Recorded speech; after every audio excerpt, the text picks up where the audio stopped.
Hello everyone, weekly चर्चा with Nandu sir mathematics या सिरीजमध्ये सर्वांचं स्वागत आहे। माझं नाव नंदकिशोर रुखमा गजानन ठोकणे आणि तुमचं सर्वांचं स्वागत आहे माझं YouTube channel Nandu sir mathematics. गेल्या 2 हप्त्यापासून आपला वीकली चर्चा झाला नाही, कारण की थोडंसं माझ्या मागं काम होतं, थोडंसं आपल्या गोष्टीचं आऊट पडून राहिलं हा आमच्या इकडचा शब्द आहे, वराडातला शब्द आहे। मी शेगावपाशी राहतो, माझं गाव आहे अंदुरा।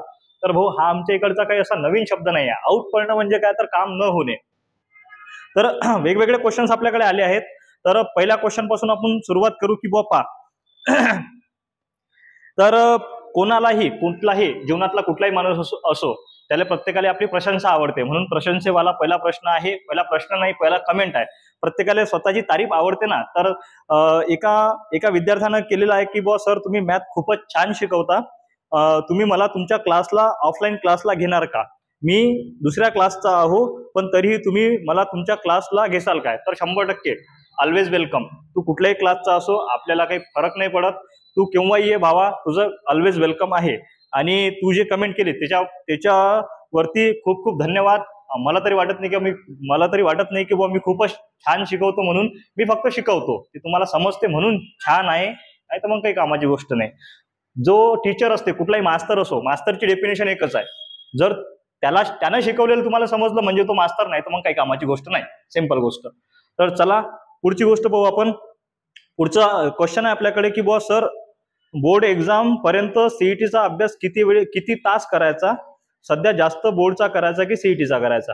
बरं ठीक आहे की बुवा प्रश्न आपल्याकडे आहे की बुवा सर सीईटीचा अभ्यास किती तास करायचा की बोर्डचा अभ्यास जास्त करायचा, असा एक प्रश्न आहे। तर आता बघा, इथून पासून आता तर 1-2 दिवसानंतर दिवाळी आहे, इथून पासून 3 महिन्यावरती तुमचे बोर्ड एक्झाम आहेत। तर बोर्ड एक्झाम आणि सीईटी मध्ये, बोर्डमध्ये आणि सीईटी मध्ये असा काही फार मोठा डिफरन्स नाही आहे। जेडब्ल्यू मध्ये आणि बोर्ड मध्ये खूप मोठा डिफरन्स आहे, पण बोर्ड मध्ये आणि सीईटी मध्ये असा काही खूप मोठा डिफरन्स नाही आहे। तुम्ही बोर्डचा अभ्यास करता करता सीईटीचा अभ्यास पण करू शकता, काही अशी मोठी गोष्ट नाही आहे, काही असा वर्स्ट डिफरन्स त्याच्यामध्ये नाही आहे। तर सीईटी आणि बोर्डला कसा वेळ द्यायचा, तर सीईटी मध्ये थोडाफार जास्त अभ्यास करावा लागतो, थोडेफार कन्सेप्ट फास्ट करावे लागतात। बोर्डमध्ये आपल्याला गोष्टी लिहा लागतात, म्हणून ते व्यवस्थित डिस्क्रिप्टिव्ह लिहावं लागतात, म्हणून ते व्यवस्थित झाल्या पाहिजेत। तर तुम्ही बोर्डचा अभ्यासला सध्या जास्त प्रिफरन्स द्या, प्लस सोबत सीईटीचा अभ्यास चालू ठेवा। म्हणजे कसं आहे, जर समजा मॅथमॅटिक्सला तुम्ही 2 तास देत असाल, 2 तास म्हणजे काहीच नाही मॅथमॅटिक्स, बरं, तर सध्याच्या परिस्थितीत तुम्ही मॅथमॅटिक्सला कमीत कमी 3 ते 3.5 4 तास दिले पाहिजेत। आता समजा 3 तास जर देत असाल, तर त्याच्यामधला तुम्ही 2 तास बोर्डचा अभ्यास करा आणि 1 तास सीईटीचा करा। आता सीईटी आपण जे रेग्युलर मध्ये घेत आहोत, आता आपण जो कन्सेप्ट आपला घेत आहोत की बुवा daily CET with Nandu sir mathematics 200, आपला टार्गेट सीईटी 2026 आहे। तर टार्गेट सीईटी 2026 मध्ये जे सीईटीची तुमची एक्झाम होणार आहे, तिथपर्यंत तर आपण इथं सिलेबस खतम करू, त्यानंतर क्रॅश कोर्स मध्ये सिलेबस खतम करू, प्लस ऑफलाईन बॅच मध्ये सिलेबस खतम करू। म्हणजे तिन्ही ठिकाणी आपण वेगवेगळे क्वेश्चन्स घेणार आहोत। कन्सेप्ट सेम राहतात, कन्सेप्ट कुठे चेंज होत नसतात, फक्त क्वेश्चन चेंज होतात, क्वेश्चनच्या टेक्निक चेंज होतात। जसं की ऑनलाईन मुलं भरपूर जण ऑनलाईन प्रिफर करतात। आता माझ्याकडे तुम्हाला फक्त एक छोटासा हे सांगतो इन्सिडेंट। माझा एक विद्यार्थी आहे, माझा एक ओळखीचा आहे, बाळापूरचा आहे, जर तो माझा व्हिडिओ पाहत असेल तर त्याला माहित असेल, त्यानं मला फोन केला, आता मी नाव घेत नाही बॅच कोणाची घेतली आहे, कारण की नाव जर घेतलं तर फालतू मला घरावर गोटी येतील। तर त्यानं एक बॅच घेतली आहे ऑनलाईन, त्यानं ते बॅच 8 दिवस केली। तशी एक माझी विद्यार्थिनी होती, तिनं पण काय केलं होतं, सीईटीची ऑनलाईन बॅच घेतली होती, तिनं ते बॅच 8 दिवसच केली। कारण की ऑनलाईन मध्ये जो कोणीही त्याच्या लँग्वेज मध्ये शिकवते। आता पहा, जे आपले मराठी मुलं आहेत त्यांना मराठीत पाहिजेत, मराठीमध्ये लवकर गोष्टी समजतात, हिंदीमध्ये लवकर गोष्टी समजत नाहीत, म्हणून मी हे चॅनल मराठीमध्ये चालू केलं। ते हिंदीमध्ये शिकवत होते, त्यांचं म्हणणं होतं सर हिंदी आपल्याला व्यवस्थित समजत नाही, ते जमत नाही। त्याच्यामुळे काय तर विषय असा होते की बुवा तुमचा टाइम किती देसाल त्याच्यावरती डिपेंडन्सी नसते, तुम्ही किती कन्सिस्टन्सीने किती व्यवस्थित गोष्टी करता। म्हणून बोर्ड चालू आहे, बोर्ड चालूच राहणार, पण सीईटी बंद नाही पडला पाहिजेत, सीईटी बिलकुल बंद नाही पडला पाहिजेत, याच्यावरती लक्ष द्यायचं। तर बोर्डचा अभ्यास चालूच ठेवा, पण सीईटीचा अभ्यास बिलकुल बंद नाही पडला पाहिजे। प्रत्येक दिवशी त्याला रिव्हिजन झाली पाहिजे, प्रत्येक दिवशी त्या गोष्टीवर आपण हात फिरवला पाहिजेत मॅथमॅटिक्ससाठी तरी। कारण सांगतो, मॅथमॅटिक्स हे लहान लेकरासारखं आहे ना, आपण लहान लेकरू पाहिलाय, मॅथमॅटिक्स बिलकुल लहान लेकरासारखं आहे। लहान लेकराचं कसं असते, ते कोणाच्या तरी अंगावर असते, म्हणजे जो त्याला दररोज वागवते, जो त्याचा दररोज लाड करते, तो त्याच्यासोबतच राहते, दुसऱ्या कोणासोबत गेलं की ते टेबलते है ना, रडते ते। तर असा मॅथमॅटिक्स आहे, तुम्ही जर याला प्रत्येक दिवशी हात लावला, याला प्रत्येक दिवशी टाइम दिला, तरच ते तुम्हाला टाइम देणार है ना, नाहीतर काहीच कामाची गोष्ट नाही। नाहीतर मॅथमॅटिक्स वेळेवर गेम करते माणसाचा, म्हणून थोडंसं लक्ष द्या। सर अभ्यासाचा मॅनेजमेंट कशी करावी? ओके, अभ्यासाची मॅनेजमेंट अभ्यासाची मॅनेजमेंट म्हटलं तर आता आपला गोल असला पाहिजे, आपलं एक एम असलं पाहिजे. सध्या आपला बोर्ड आहे, सीईटी आहे. तर बोर्ड आणि सीईटी मध्ये किती आपले सब्जेक्ट आहेत? कोणाचा पीसीबी असते, कोणाचा पीसीएम असते. समजा आपल्याकडे पीसीएमबी 4ही आहेत, तर 4 सब्जेक्ट आहेत, तर 4 सब्जेक्ट व्यवस्थित परफॉर्म झाले पाहिजेत. त्याच्यासाठी आपण आपल्या दिवसातला जो वेळ आपला जाते, म्हणजे की बुवा क्लासेसला जाण्याचा वेळ जाते, त्यानंतर जेवण करण्याचा वेळ जाते, झोपायचा वेळ जाते, त्यानंतर थोडाफार आपलं काहीतरी काम असतात इकडचे तिकडचे, हा वेळ जाते. हा वेळ मायनस करायचा. हा वेळ मायनस केल्यानंतर किती वेळ राहते तेवढा एक वेळेस हे करून घ्यायचं, किंवा आपल्याकडे एवढा वेळ शिल्लक राहते. आता त्या वेळेमध्ये आपण किती सब्जेक्ट बसू शकतो. जसं की आता तुमचे बोर्ड जवळ आले, तर तुम्हाला मराठी आणि इंग्लिश हे कंपल्सरी आहेत. मराठी आणि इंग्लिशचा अभ्यास करावाच लागते. मराठी इंग्लिशचा अभ्यास करता करता प्लस आणखीन काय करावं लागते सर? फिजिक्स, मॅथ, केमिस्ट्री आणि बायोलॉजी याचा अभ्यास तर दररोज करावा लागते. तर मग आता बघा, आपल्याला जे आवडते आपण ते जास्त करतो, पण त्याच्यामध्ये मजा नाही आहे.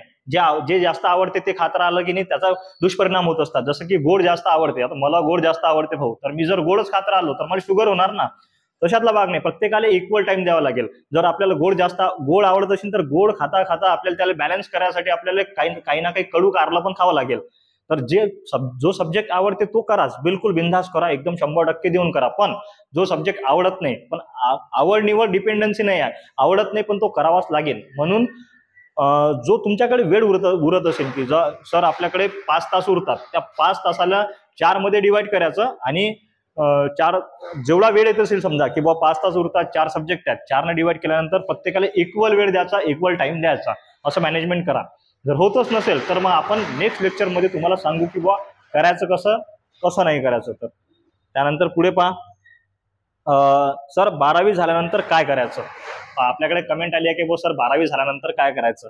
तर 12वी झाल्यानंतर तुमच्याकडे भरपूर सारे ऑप्शन आहेत, लॉट ऑफ ऑप्शन आहेत, भरपूर सारे रस्ते आहेत, कुठे जायचं कुठं नाही जायचं.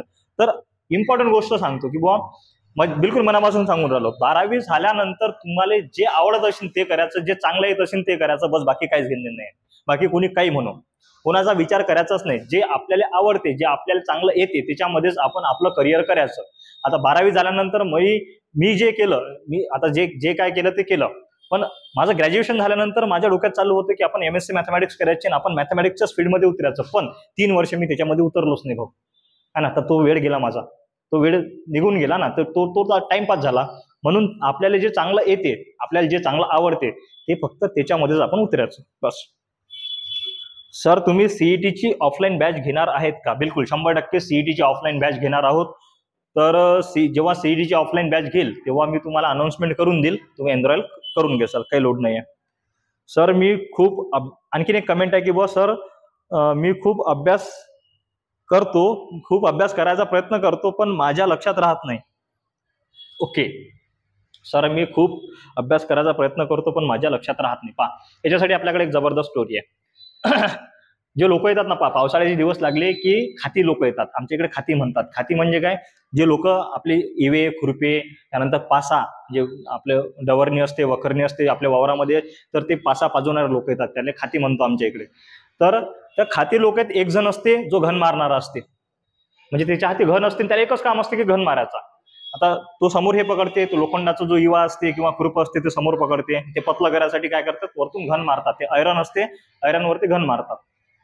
तो घन मारते तेव्हा कसा मारते, एकदम कंटिन्युअस मध्ये मारते. एक झाला की एक, एक झाला की एक, एक झाला की एक, एक झाला की एक.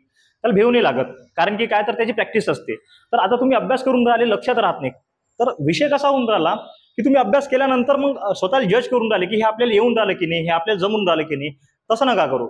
आता अभ्यास करायचा तर अभ्यास कंटिन्यू करत राहा, कंटिन्यू अभ्यास करत राहा. तो कसा खाते कंटिन्यू घन मारते, तसं तुम्ही कंटिन्यू अभ्यास करत राहा. 100% कंटिन्यू अभ्यास करत राहिला, कंटिन्यू त्या गोष्टी वेळ देत राहिला की गोष्टी येतातच. अशी कुठलीच गोष्ट नाही ज्याला आपण वेळ देऊन राहिलो ते आपल्याला येणार नाही, ज्याच्यावरती आपण मेहनत घेऊन राहिलो ते होणार नाही, अशी कुठलीच गोष्ट नाही, है ना. भक्ती करत राहिली तर देव बी भेटते. तर सगळ्या गोष्टी होतातच, काही टेन्शन घेऊ नका. चला पुढे काय म्हणते की बुवा सर अभ्यास कसा करायचा, अभ्यास पहा. आता हा तर खूप मोठा प्रश्न माझ्यासाठी की बुवा सर अभ्यास कसा करायचा. प्रत्येकाचा एक वेगवेगळी टेक्निक असते, प्रत्येकाचा एक वेगवेगळा वे असते अभ्यास करायचा. तर तू मला पर्सनली आणखीन कमेंट कर की बुवा भावा तू अभ्यास कसा करतो, है ना. मग मी सांगतो तुला की बुवा अभ्यास कसा करायचा आणि कसा नाही करायचा. ओके ठीक आहे. चला सर रिव्हिजन कशी करायची पहा, हा एकदम जबरदस्त क्वेश्चन आहे आणि या क्वेश्चनची मी वाटच पाहून राहिलो किंवा सर रिव्हिजन कशी करायची पहा. एक गोष्ट लक्षात ठेवा, आपली प्रॅक्टिस कधी हार्ड असली पाहिजे पण रिव्हिजन स्मार्ट असली पाहिजे. प्रॅक्टिस आपली कधीही बिलकुल कधीही हार्ड असली पाहिजे पण रिव्हिजन एकदम स्मार्ट असली पाहिजे. आता स्मार्ट रिव्हिजन कशी करायची त्याच्यासाठी 1 मिनिट थांबा, फक्त डेमो दाखवतो कशी करायची. तर 1 मिनिट.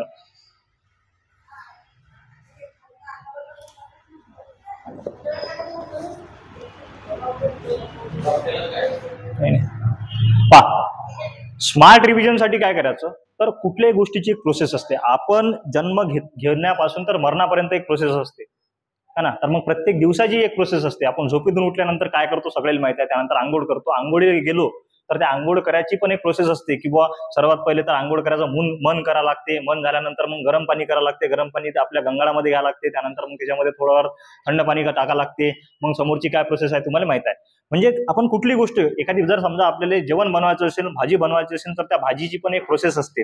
म्हणजे की बाबा भाजी कुठली बनवायची ते डिसाईड करायची. त्यानंतर तेल टाकायचं, मीठ टाकायचं, भाजीचं सामान टाकायचं, ह्या त्या गोष्टी करायच्या. म्हणजे प्रत्येक गोष्ट एका प्रोसेसमधून जाते, एका वे मधून जाते. म्हणून सांगतो की बुवा रिव्हिजन कशी करायची, तर एक छोटीशी अशी डायरी करायची, एकदम छोटीशी. ही डायरी मला मित्रानं गिफ्ट केली आहे ना. एक छोटीशी अशी डायरी करायची. या डायरीमध्ये जर समजा आता आपल्याकडे आपला चॅप्टर आहे समोर, पहिला चॅप्टर आहे जसं की बुवा मॅथमॅटिकल लॉजिक. तर पहिल्या पेजवरती समजा आता हा पहिला पेज आहे, या पहिल्या पेजवरती मॅथमॅटिकल लॉजिक नाव द्यायचं आणि मॅथमॅटिकल लॉजिक मध्ये किती आपल्याकडे टॉपिक आहेत ते टॉपिक लिहायचे. त्यानंतर दुसऱ्या पेजवरती काय करायचं, त्या मॅथमॅटिकल लॉजिक मधले जे टॉपिक आहेत, आता पहिला टॉपिक आहे, पहिल्या टॉपिकचं आपण नाव लिहिलं. पहिल्या टॉपिकचं नाव लिहिल्यानंतर काय करसाल, त्या टॉपिकला शॉर्ट मध्ये लिहायचं एकदम. जसं की समजा आता आपण हे घेतलं की बुवा डेरिव्हेटिव्ह घेतला. डेरिव्हेटिव्ह मध्ये 6 टॉपिक आहेत सर. कुठले कुठले आहेत तर derivative, composite derivative, inverse derivative, logarithmic, implicit, parametric आणि हायर ऑर्डर डेरिव्हेटिव्ह आणि nth ऑर्डर डेरिव्हेटिव्ह. मग पहिला लिहिला आम्ही कुठला तर कंपोजिट डेरिव्हेटिव्ह. आता कंपोजिट फंक्शन म्हणजे काय, function of function or function of another function, म्हणजे फंक्शनच्या अंदर फंक्शन. मग तो तिथं लिहून घ्यायचा. मराठीत लिहिलं तरी चालते. मी एक सांगतो, रिव्हिजन करताना तुम्ही गोष्टी मराठीत लिहिणं सुरू करा, कारण की काही गोष्ट आपल्या लक्षात राहत नाही. मी लहानपणापासून मला जे येत नाही ते मी मराठीत लिहून घेतो है ना. तर मराठीत लिहून घ्यायचं आणि त्याची प्रोसेस लिहून घ्यायची. कंपोजिट फंक्शन कसा सॉल्व्ह करायचा, लॉगॅरिथमिक फंक्शन कसा सॉल्व्ह करायचा, त्यानंतर इम्प्लिसिट फंक्शन कसा सॉल्व्ह करायचा, याचे छोटे छोटे एकदम 1 स्टेप मध्ये त्याची प्रोसेस लिहून घ्यायची. लिहून घेतली प्रोसेस, समजा डेरिव्हेटिव्ह लिहिला, प्रत्येक चॅप्टरच्या टॉपिकची आपण प्रोसेस लिहिली. रिव्हिजन करताना कधीच असं गद्यासारखं एका ठिकाणी बसलो रिव्हिजन करून राहिलो बुवा, तसं कधीच करायचं नाही. ही छोटीशी डायरी आपल्या सोबत ठेवायची. जर समजा बसमध्ये आपल्याला अर्धा तास लागते, डायरी काढली की मग काहीच नाही सर. काय आपला पहिला डेरिव्हेटिव्ह मध्ये किती 6 टॉपिक मधला आपल्या कंपोजिट फंक्शन मध्ये असं करावं लागते, इनव्हर्स मध्ये असं करावं लागते. बस अशी रिव्हिजन करायची. म्हणजे तुमची प्रॅक्टिस किती हार्ड असली पण रिव्हिजन स्मार्ट असली पाहिजे. याच्यावरती कधीही फोकस करायचं, कधी लक्ष द्यायचं. तर चला पुढचा क्वेश्चन आणि शेवटचा क्वेश्चन आहे की बुवा खूप इंटरेस्टिंग क्वेश्चन आहे की सर माझी झोप खूपच आहे आणि जास्त झोपेमुळे अभ्यासात मन नाही लागत. पुस्तक हाती घेतलं की झोप येते. आता कसं आहे, प्रत्येकाचा एक वेगळा ऍस्पेक्ट असते. तर याच्यावरती मी माझं मत मांडतो, फक्त माझं मत मांडतो. तुम्हाला घ्यायचं असेल तर घ्या किंवा राहू द्या, अशी कंडिशन. झोप येते. आता मला जास्त झोप येत नाही खरं सांगतो. का बरं, कारण की माझ्यासमोर एक एम आहे. मला त्या एम मुळे झोपच लागत नाही. मी दिवसा कधीच झोपत नाही, सहसा कधीच झोपत नाही. कारण की माझ्या डोक्यात एकच चालू असते की आपण आपल्या लाईफमधले, मी माझ्या लाईफमधले 3 वर्ष वाया गमावले, बिलकुल 3 वर्ष वाया गमावले. रिकामचोट कामं केली, दुसरं काहीच नाही. इकडे हिंड तिकडे हिंड, हे काम कर ते काम कर, बस याच्यासोबत हिंड त्याच्यासोबत हिंड, हेच कामं केले. 3 वर्ष बिलकुल वाया गमावले. जर मी ते 3 वर्ष वापरले असते तर कदाचित मी आज कुठतरी काहीतरी, सध्या तर काही ना काही आहोत पण काहीतरी याच्यापेक्षा मोठं असतो. तर आपलं आता मी जिथं अभ्यास करतो, माझा वर्क स्पेस आहे, माझा एक टेबल आहे, माझा सर्व गोष्टी एकदम साईड नाही. त्याच्या समोर मी लिहिलं आहे, समोर लिहून ठेवलं आहे की बुवा आपण आणखीन सक्सेसफुल झालो नाही. तर माझं सक्सेस म्हणजे काय, मी सध्या तर शिकून राहिलो, समोर शिकवणार नाही, शिकवत राहणार, त्याचं काही हेच नाही आहे. मला एक मोठा टीचर व्हायचा आहे, एक मोठा म्हणजे खूप मोठा. माझं एक एम आहे, ते एम मी एखाद्या दिवशी सांगेलच. तर आपलं जे एम आहे ते एम समोर आपण जिथं काम करतो त्या वर्क स्पेसच्या समोर लिहून ठेवायचं आणि ते एम आपल्याला झोपू देत नाही. ते एम जर आपल्याला अचीव करायचं असेल तर एम ते बिलकुल आपली झोप कमी करते, म्हणजे करते. करून बघा, होणार म्हणजे होणार 100%. तर असे वेगवेगळे क्वेश्चन्स आपल्याला आले होते. तर आजच्या या विकली चर्चामध्ये मी तुम्हाला एक गोष्ट दाखवतो. म्हणजे एक माझा मित्र आहे, त्याचं नाव पण सांगतो. माझ्या मित्राचं नाव दिगंबर भोजने. त्याचा मोबाईल मी बघितला, त्या मोबाईलवरती हे होता, जो आपला हे असते वॉलपेपर असते ना, त्या वॉलपेपरवरती एक जबरदस्त एक फोटो होता. तो फोटो मी तुम्हाला दाखवतो. किंवा तो फोटो खूप काही सांगून जाते. एक छोटासा फोटो आहे पहा की इफ यू ट्राय, पहा इफ यू, आपल्याकडे काय इफ यू म्हणजे तुम्ही जर ट्राय करसाल किंवा डोंट ट्राय करसाल, दोन गोष्टी आहे. If you try or don't try. जर तुम्ही ट्राय केलं तर विन होऊ शकता किंवा लूज होऊ शकता. तुम्ही जर प्रयत्न केले तर तुम्ही जिंकू शकता किंवा हारू शकता, ह्या दोनच गोष्टी. पण जर तुम्ही प्रयत्नच केले नाही तर तुम्ही फक्त हारू शकता, जिंकू नाही शकत. आता मी जे हे युट्यूब चॅनल करून राहिलो, किती सबस्क्रायबर आहेत माझे? हार्डली काहीतरी 650 सबस्क्रायबर आहेत. त्यानंतर किती व्ह्यूज येतात मला? मी आता प्रत्येक दिवशी लेक्चर रेकॉर्ड करतो, प्रत्येक दिवशी लेक्चर अपलोड करतो. 40-50 बी पार नाही चालले हो, 50 व्ह्यू पण चालले नाहीत. पण मी ट्राय करून राहिलो. एकतर विन होणार, एकतर लूज होणार. बस दोनच गोष्टी होऊ शकतात, एकतर विन किंवा लूज. जर मी केलंच नसतं तर 100% आपली हार तर असतीच ना भाऊ. 100% मी लूज झालो असतो.